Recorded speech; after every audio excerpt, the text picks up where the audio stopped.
Hello everyone. Let's begin our today's social science class. I hope, Peter, that you all are fit and fine at your places with your family members. Students, if we'll talk about your social science, it is divided into 3 parts. Okay, beta. We have done the 2 chapters of geography, 2 chapters of history, and today we'll start the first chapter of your third part of the book, that is civics या political science भी हम इसको बोलते हैं. तो आपकी book अगर हम लोग देखें तो 3 पार्ट्स में बंटी हुई है बेटा, ज्योग्राफी, हिस्ट्री और सिविक्स. तो जियो के हम 2 चैप्टर्स कर चुके हैं, हिस्ट्री के हम लोग 2 चैप्टर्स कर चुके हैं. आज हम लोग सिविक्स का फर्स्ट चैप्टर की बात करेंगे. तो सिविक्स में अगर हम लोग बात करते हैं बेटा, सिविक्स में हम पढ़ते किसके बारे में? हम पॉलिटिक्स के बारे में पढ़ते हैं, राजनीति के बारे में पढ़ते हैं, सरकार कैसे काम करती है उसके बारे में हम लोग इस बुक के सभी चैप्टर्स में हम लोग पढ़ेंगे. तो अगर हम लोग इसके फर्स्ट चैप्टर की बात करते हैं तो the name of your chapter is democracy and equality. That is chapter number 18 of your book DAV publication social science. तो let's begin our today's chapter. But our chapter number 18 is democracy and equality. First of all, if we'll talk about the name of the chapter, democracy. Democracy word क्या होता है? अगर मैं बात करूँ तो आज के टाइम पे अगर कभी आप लोग न्यूज़ सुनते होंगे अपने पेरेंट्स के साथ बैठ के या घर पे बात चलती होगी तो वर्ड बड़ा सुनने में आप लोगों को ये मिलता होगा, डेमोक्रेसी, लोकतंत्र. न्यूज़ में बड़ा सुनने में आता है कि हमारा लोकतंत्र खतरे में है, डेमोक्रेटिक प्रिंसिपल्स फॉलो नहीं कर रही है सरकार. तो डेमोक्रेसी आफ्टर ऑल है क्या? क्या होता है लोकतंत्र? तो अगर हम लोग हिंदी में बात करते हैं तो लोक, इसको हिंदी में हम कहते हैं लोकतंत्र. तंत्र होता है सिस्टम, लोक पीपल. तो लोगों का सिस्टम यानी वो सिस्टम जिसको कौन चला रहे हैं? लोग चला रहे हैं.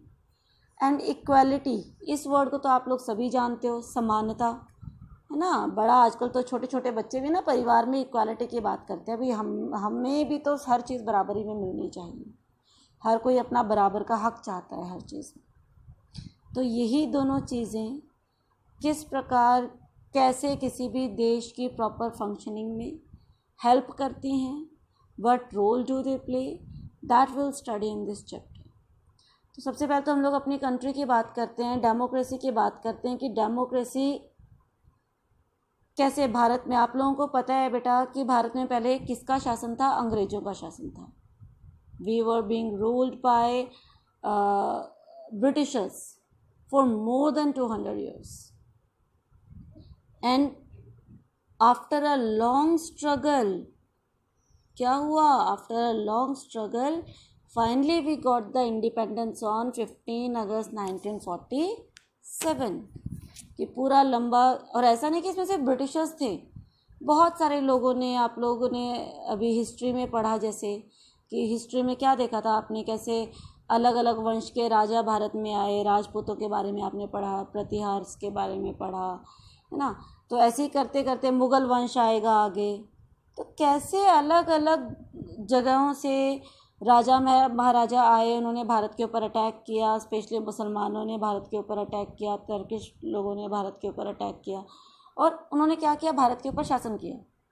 ऐसे ही उनके बाद साथ में और कौन आ गए? अंग्रेज आ गए, ब्रिटिशर्स आ गए.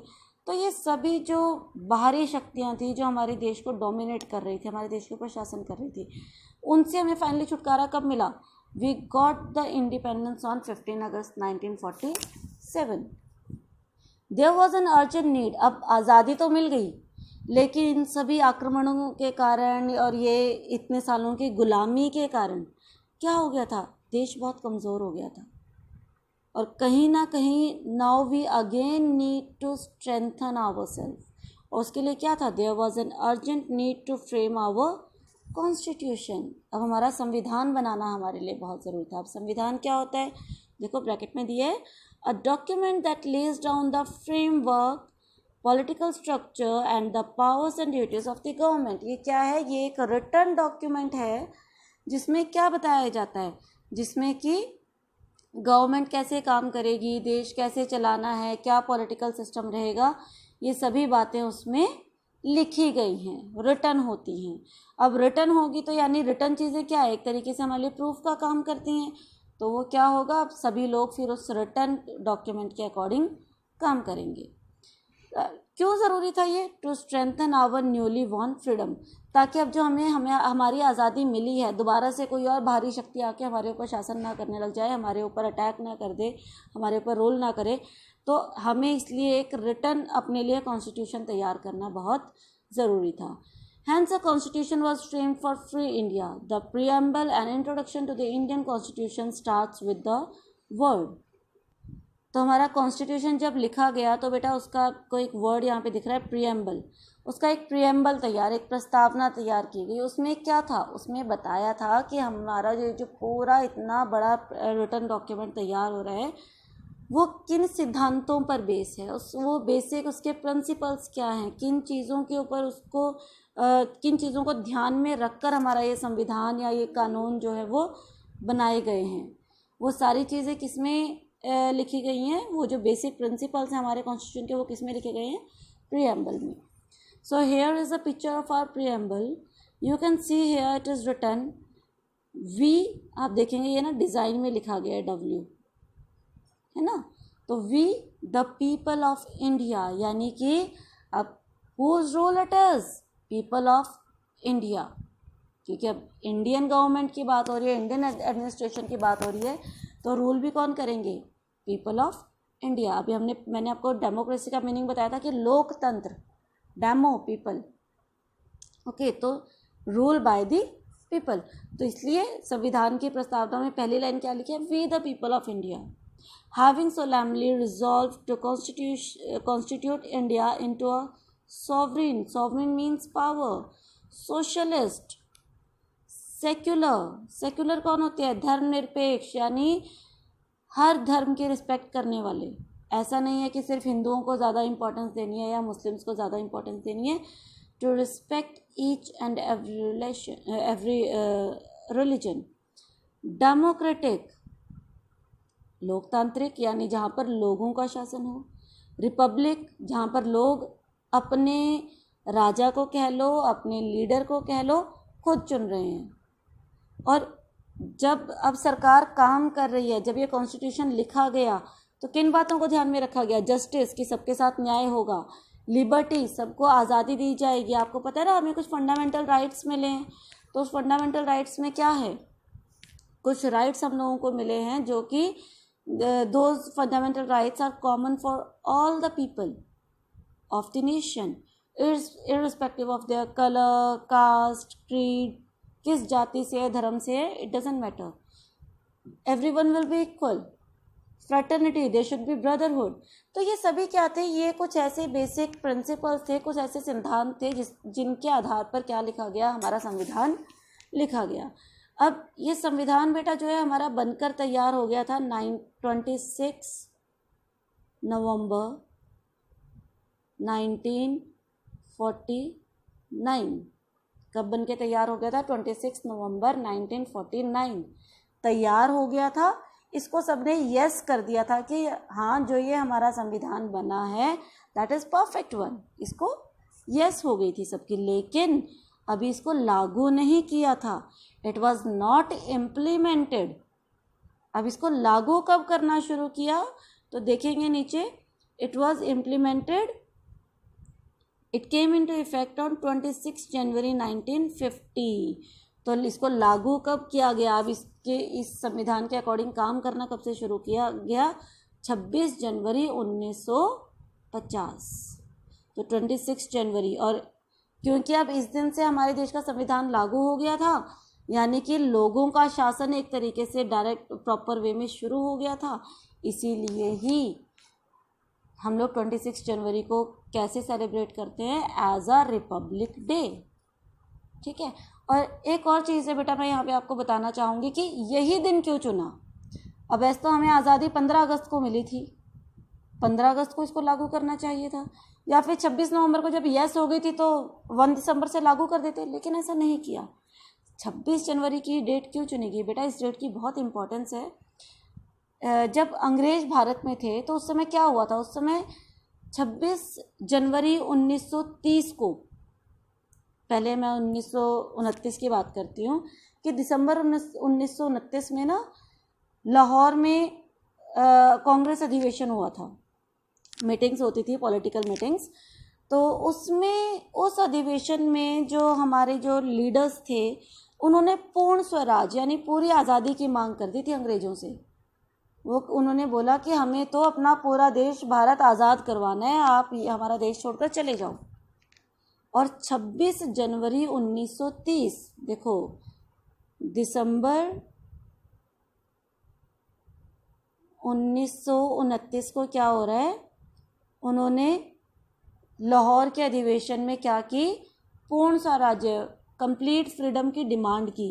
और 26 जनवरी 26 जनवरी 1930, अभी इस दिन क्या किया, इस दिन उन्होंने लाल किले पर झंडा फहराकर, कुछ कांग्रेस के नेता और लोगों ने मिलकर क्या किया, लाल किले पर झंडा फहराकर अपने आप को आज़ाद घोषित कर दिया। तो ये जो दिन था, ये दिन बहुत इम्पोर्टेंस रखता है हमारे इतिहास में, कि अभी तक जो अंग्रेज़ों का सामना लोग छुप कर रहे थे या एक दबे हुए तरीके से कर रहे थे, अब वो खुलकर सामने आए, उन्होंने खुलकर पूर्ण स्वराज की मांग की। उन्होंने बोला कि हमें हमारा पूरा देश क्या चाहिए, आज़ाद चाहिए। और कहीं ना कहीं लोगों ने मिलकर ये ताकत अपने सामने दिखाई, और 26 जनवरी को उन्होंने अपने आप को क्या कर दिया, 26 जनवरी के दिन उन्होंने अपने आप को टोटली पूर्ण तरीके से इंडिपेंडेंट डिक्लेयर कर दिया, मतलब एक चुनौती उन्होंने खुले रूप से दे दी। तो इसी दिन की इम्पोर्टेंस को ध्यान में रखते हुए क्या किया, हमारे जब देश आज़ाद हो चुका था, संविधान 1949 में बन चुका था, लेकिन सिर्फ 1 महीने की तो बात थी, 2 महीनों की, लेकिन इसी वजह से 2 महीने बाद 26 जनवरी 1950 को क्या किया गया, हमारा संविधान लागू किया गया। और इसी कारण से इस दिन को क्या बोलते हैं हम लोग, एज अ रिपब्लिक डे इसको सेलिब्रेट करते हैं। It guarantees equality to all citizen. अब इससे हमें क्या फ़ायदा हुआ, संविधान बना तो क्या है, इससे सबको, अभी हमने इसके प्रिंसिपल्स देखे तो इसमें क्या दिखा है कि सबको equality, establish a rule of non discrimination, कि किसी के साथ कोई भेदभाव नहीं होगा, सबके साथ न्याय होगा। Our constitution ensures that the state treats all the citizens equally and allows equality of status and opportunities to all. It prohibits discrimination. तो ये संविधान, अभी जो हमने इसके सिद्धांत पढ़े हैं, देखो अभी मैंने आपको एक्सप्लेन किए थे, जस्टिस, इक्वालिटी, लिबर्टी, फ्रेटर्निटी, कि हम लोग क्या करेंगे, सबके साथ इक्वल बिहेव करेंगे, सबके साथ एक जैसा न्याय होगा, चाहे वो अमीर है, गरीब है, किसी भी जाति का है, किसी भी धर्म का है। तो किसी को जाति के नाम पर कोई इम्पोर्टेंस नहीं है, किसी को धर्म के नाम पर कोई, तो everyone was equal now before the law, either he और शी इज रिच और पुअर, इट डजंट मैटर। तो इसने क्या किया, इसने सभी लोगों को एक लेवल पर लाकर खड़ा कर दिया कि अब देश में सभी लोग क्या होंगे, एक समान होंगे। तो इससे लोगों के अंदर क्या हुई, एक रिस्पेक्ट की फीलिंग लोगों में बढ़ती है ऐसा होने से। अब देखो यहाँ पे डेफिनेशन दी हुई है, हम लोग ऑलरेडी वैसे कर चुके हैं, that it is a set of regulations. Regulations होते हैं रूल, रेगुलेशन क्या होते हैं, rule. It is a set of regulation that a set of people have made and agreed upon. एक ऐसा कानून जिसके ऊपर सभी लोग रजामंद है, everyone is agreed to all this laws. It is often a written document. और देखो दूसरा क्या है हमारा कॉन्स्टिट्यूशन, ये एक रिटर्न डॉक्यूमेंट है। ये एक बहुत बड़ी बात है कि हर चीज़ का हमारे पास एक रिटर्न प्रूफ है। मैं आपसे पूछूंगी भी क्या क्या करना है, क्या रूल है, मुझे ये काम करना है, मुझे इस ऑफिस में काम करना है, तो मुझे किन रूल्स को फॉलो करना पड़ेगा। तो उस इंस्टीट्यूट की, उस कंपनी की क्या होगी, जो भी गाइडलाइंस होगी वो हमें दिखाएंगे। ऐसे ही हमारे देश का कानून कैसे चलेगा, वो सारी चीज़ें किसमें लिखी हैं, हमारे कॉन्स्टिट्यूशन में। It lays down powers and functions of the government. और वो सिर्फ लोगों के लिए ही नहीं, सरकार के लिए भी, कि सरकार ने कैसे काम करना है। ऐसा नहीं है कि आज मैं सरकार बन गई, प्रधानमंत्री बन गई या मैं प्रेसिडेंट बन गई तो मैं कुछ भी करूं। नो, इसने गवर्नमेंट की भी सभी फंक्शंस क्या किए हैं, लिमिट किए हैं, उसमें सब कुछ लिखा हुआ है। और सरकार उन लिमिट्स के बाहर जाकर काम नहीं कर सकती। Centuries of subjugation. सब्जुकेशन देखेंगे बेटा, सब्जुकेशन होता है डोमिनेंस। तो हमारे ऊपर इतने सालों तक दूसरे लोगों ने, फिर चाहे वो कोई मुगल शासक थे, कोई और राजा महाराजा थे या ब्रिटिशर्स थे, उनका हमारे ऊपर क्या रहा, डोमिनेंस रही, वो हमारे ऊपर शासन थे। तो उनकी जो डोमिनेंस थी, कास्टिज्म, जातिवाद को कितना बढ़ावा दिया, गरीबी, illiteracy had weaken the Indian society, ये सभी चीज़ें हमारी सोसाइटी में कहीं ना कहीं इतनी गहराई तक फैल चुकी थी और इनका इफेक्ट हमें आज भी देखने को मिलता है। हम लोग कहते तो हैं कि एवरीवन इज इक्वल, पर ये चीज़ें कहीं ना कहीं आज भी हमारी सोसाइटी में हमें इफेक्ट करती हैं।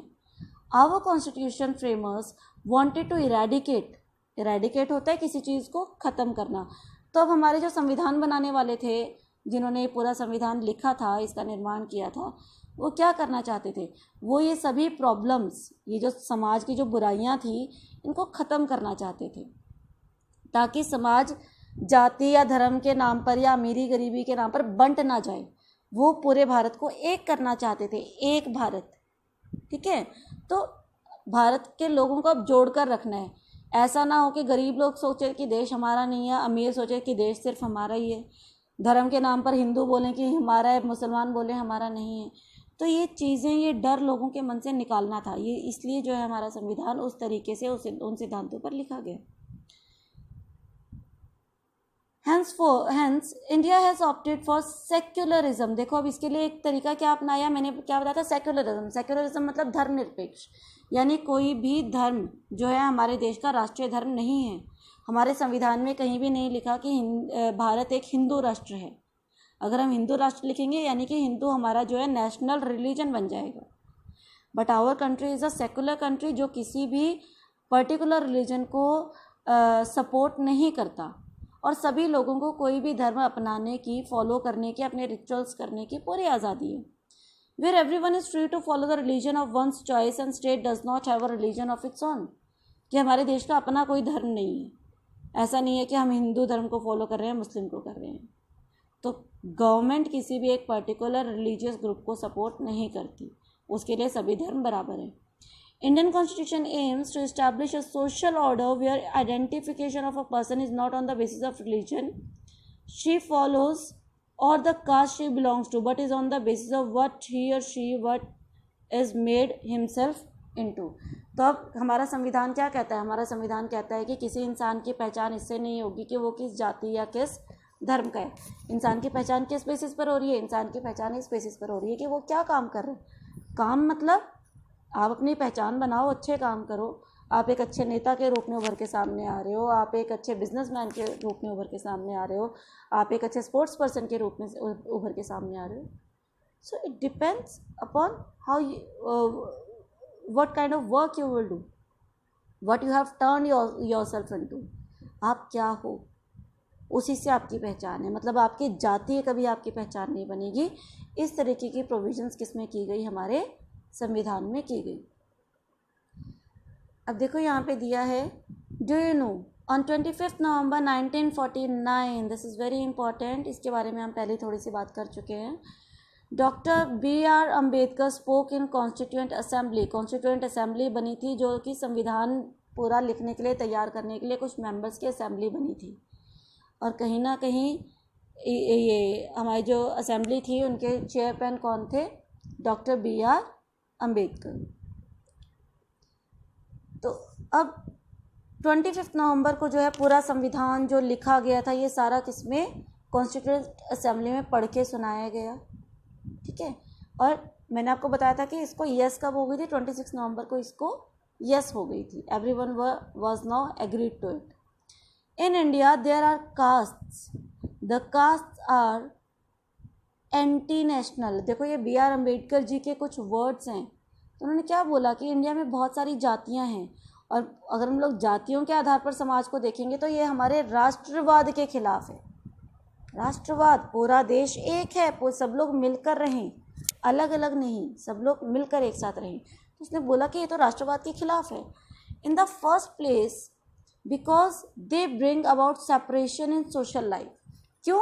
क्योंकि समाज में अगर बोले कि भाई मैं तो इस जाति से बिलोंग करता हूँ, मैं इस जाति से बिलोंग करता हूँ, तो इससे क्या, इससे समाज क्या होगा, बंट जाएगा, जाति के नाम पर दंगे होंगे। They are anti-national also because they generate jealousy and antipathy between caste and caste। दूसरा कारण क्या है, एक तो समाज पहली जाति के आधार पर बंट गया, और दूसरी चीज़ क्या हो रही है कि अब उन जाति के आधार पर लोगों के बीच में जेलसी भी होगी। ऊंची जाति के लोग जो है वो नीची जाति को एक पहले क्या करते थे, जो जातिवाद था इतना ज़्यादा स्ट्रिक्ट था, रिजिड था इंडियन सोसाइटी में, वो घृणा की नज़रों से देखते, भेदभाव करते थे, हमारे एरिया में नहीं आ सकते, इस कुएं से पानी नहीं पीना, इस मंदिर में नहीं जाना। या फिर अब इसके कारण क्या होगा, जो निम्न जाति के लोग थे उनके अंदर गुस्सा भरता था, वो जलते थे अमीर लोगों से, अमीर या बड़ी जाति के जो लोग थे उनसे जलते थे। तो वो क्या कर रहे हैं, इससे जेलसी क्रिएट होगी सोसाइटी में, there will not be love and harmony. तो वो कहते थे कि जाति तो सबसे बड़ी रुकावट है किसी भी देश के विकास में, but we must overcome all this difficulties. लेकिन हमें इन जातियों को पछाड़ कर आगे निकलना है। क्यों? To become, if we wish to become a nation in reality, अगर हम सच में एक देश बनाना चाहते हैं। नहीं तो कल क्या होगा, जितनी जातियां हैं हमारा पूरा देश उतने टुकड़ों में बंट जाएगा। जैसे अभी धर्म के आधार पर ही तो पाकिस्तान अलग हुआ था, बांग्लादेश अलग हुआ था। तो वो क्या कह रहे हैं कि आने वाले टाइम में क्या होगा, ये जाति धर्म इन सबको ख़त्म करना पड़ेगा, नहीं तो देश धीरे धीरे जाति और धर्म के नाम पर हम लोग एक राष्ट्र बनकर नहीं रह पाएंगे। In class 6 we have read that in a democracy everyone is equal, सब लोग बराबर हैं. Our constitution has granted universal adult franchise. Now what is this universal adult franchise? It is right to vote to everyone who is above 18 years without any discrimination on the basis of color, caste or religion. Universal adult franchise है बेटा कि सभी लोगों को किस चीज़ का अधिकार देना, वोटिंग का अधिकार देना। पहले क्या होता था कि गरीब लोगों को वोटिंग का अधिकार नहीं होता था, कई देशों में औरतों को वोट डालने का अधिकार नहीं होता। लेकिन जब भारत एक कॉन्स्टिट्यूशनल कंट्री हमारी बन गया, एक डेमोक्रेटिक कंट्री हमारी बन गया, तो उसी कॉन्स्टिट्यूशन ने ये भेदभाव मिटाने का एक जो सबसे पहले जो तरीका निकाला था वो था universal adult franchise, that every person जो 18 साल से ज़्यादा उम्र का है, फिर चाहे वो लड़का है, लड़की है, अमीर है, गरीब है, किसी भी जाति का है, किसी भी धर्म का है, किसी भी एरिया में रहता है, एरिया मतलब विद इन इंडिया, ऐसा नहीं है ऑस्ट्रेलिया से आ रहा है, अमेरिका से आ रहा है, मतलब वो भारत का रहने वाला है अगर, तो उसको वोट डालने का अधिकार मिलेगा। तो क्या टर्म फॉलो हुई, 1 मैन 1 वोट, कि हर आदमी को उसके वोट की वैल्यू थी। Was the most courageous step of the constitution framers, as most Indians were illiterate and poor at that time. तो ये अभी उस समय लोगों को ना कानून जो लिखे गए, बनाए गए, people were illiterate, they were not so educated. तो जब उनको एक ये बोला कि भाई आप अपना नेता खुद चुनो, तो लोगों के अंदर कहीं ना कहीं क्या हुई, एक एकता की भावना, एक रिस्पेक्टिव फीलिंग उनके अंदर आई कि हमें भी ये अधिकार है कि हम अपना नेता खुद चुन सकें। So that was a way to convey the message to the people. The people of India cast their votes and elected representatives for a fixed period of time. अभी इस इलेक्शन सिस्टम में क्या हुआ कि हम लोग क्या करते हैं, हम लोग वोट डालते हैं और एक फिक्स पीरियड, आपको पता होगा ज़रूर कि हमारी जो सरकार है वो कितने समय के लिए बनती है, सिर्फ 5 साल के लिए। 5 साल के बाद दोबारा इलेक्शन होते हैं, दोबारा हम लोग वोट डालते हैं और अपनी जो सरकार है या अपना जो नेता है हम उसको चुनते हैं। और यही अब जिन लोगों को हम वोट डालते हैं वही लोग क्या करते हैं, these representatives run the government. अब हमने शुरू में पढ़ा था डेमोक्रेटिक का, मैंने आपको मीनिंग बताया था, लोगों की सरकार या लोगों का शासन। अभी हमारे देश की पॉपुलेशन इतनी है बेटा, क्या सभी लोग मिलकर अगर शासन चलाने लग गए तो क्या हम चला पाएंगे? नहीं, क्योंकि हर एक के विचार अलग होंगे, हर एक की सोच अलग होगी। तो हमने क्या किया, हमने अपने अपने प्रतिनिधि, अपने अपने रिप्रेजेंटेटिव्स चुन के वहाँ लोकसभा में भेज दिए। अब हमारे वो रिप्रेजेंटेटिव्स, वो लोग काम करते हैं किसके अकॉर्डिंग, हमारी चॉइस के अकॉर्डिंग, हमारी विशेस के according. They work, the representatives, our representatives in the government, they run the government according to the wishes of the people. If the elected representatives do not do so, अगर वो हमारे according काम नहीं करेगा, suppose हमारी कुछ basic requirements हैं उनको फुलफ़िल नहीं किया जा रहा, इसके लिए मैं छोटे लेवल की बात करती हूँ, विलेजेस पर आ जाओ, लोकल एरिया हमारा, आप सब लोग फैमिलियर हो, विलेजेस में या हमारे जो अर्बन एरियाज़ हैं उसमें जैसे हमारी मेयर्स होते हैं, विलेजेस में हमारे सरपंच होते हैं, तो इसमें चेयरमैन होते हैं। इसमें क्या होता है, सरपंच लोगों के डायरेक्ट कांटेक्ट में है, लोग सरपंच से डायरेक्ट कांटेक्ट कर सकते हैं, उसको 5 साल के लिए चुना है। अब वो सरपंच अगर लोगों के अकॉर्डिंग मतलब गांव की भलाई के लिए अगर वो लोगों के अकॉर्डिंग काम नहीं करेगा, क्या होगा, 5 साल के बाद इलेक्शन तो दोबारा होंगे ना, वोट भी दोबारा डालेंगे, तो क्या लोग उसको दोबारा वोट देंगे? नहीं देंगे। तो if the elected representative do not do so, people do not vote for them in the next election, अगली बार लोग उसको वोट देंगे ही नहीं, वो हार जाएगा। तो इसलिए ये हमारे जो चुने हुए नेता क्या करते हैं कि हमारे लिए, हमारे अकॉर्डिंग, हमारी विशेज़ के अकॉर्डिंग काम करते हैं। People also keep a close watch on the activities of their representatives to guard their rights as granted by the constitution। और दूसरा, लोगों के पास देखो क्या पावर है कि they also keep a close watch on the activities of their representatives। अब हमारे जो नेता जो काम कर रहे हैं, हम उनके एक्टिविटीज़ पर भी नज़र रख सकते हैं। कैसे नज़र रखेंगे? अब हमारे एजेंट्स तो भाई वहाँ पार्लियामेंट में नहीं बैठे, तो हम लोग अब गवर्नमेंट एक्टिविटीज़ पर नज़र कैसे रखते हैं या हमें उनके बारे में कैसे पता चलता है? मीडिया के थ्रू, ऑपोजिशन पार्टीज़ के थ्रू, न्यूज़पेपर्स के थ्रू, है ना। इन चीज़ों से हमें क्या पता चलता है कि सरकार कैसे काम कर रही है, क्या काम कर रही है, कहीं वो हमारे अधिकार तो नहीं हमसे छीन रही। अभी आजकल देखो किसान आंदोलन एक चल रहा है, आप लोगों ने सुना भी होगा इसके बारे में। तो अब किसानों को लग रहा है भाई ये जो कानून बना है ये हमारे लिए अच्छा नहीं है, तो क्या किया उन्होंने, वो अब आंदोलन करने पर बैठे हैं सरकार के खिलाफ। तो इस तरीके से लोगों को सरकार द्वारा की गई सारे एक्शंस के बारे में उनको इन्फॉर्मेशन भी मिलती है, वो सरकार से अपनी मर्ज़ी या अपनी जो डिमांड्स हैं वो सरकार तक पहुंचाते हैं। हाँ, लेकिन लोग ये डिमांड सरकार तक सिर्फ शांति प्रिय तरीके से, in a peaceful way we can convey और tell our demands to the government. क्यों? क्योंकि ये अधिकार हमें किससे मिले हैं? We have got these rights from the constitution. संविधान ने हमें ये अधिकार दिया है कि हम सरकार के फंक्शनिंग पर नज़र रख सकें, हम अपनी सरकार को चुन सकें। अगर वो सरकार हमारे अकॉर्डिंग काम नहीं कर रही तो हम अगले इलेक्शन में 5 साल के बाद उस सरकार को बदल सकें। तो ये सारी पावर किसको दी है? संविधान ने हमें दी है ना। तो इससे क्या होगा? इससे लोगों के अंदर एक रिस्पेक्टिव फीलिंग लोगों के अंदर आती है कि हाँ, हम हमारा नेता खुद चुन रहे हैं, हमारी जो सरकार है वो हमारे लिए काम कर रही है ना। So beta, here our first part of the chapter is finished. We'll continue our this chapter in the next video also. I hope this part is clear to you all. Still, if you have any doubt, please feel free to ask. Till then, have a good day.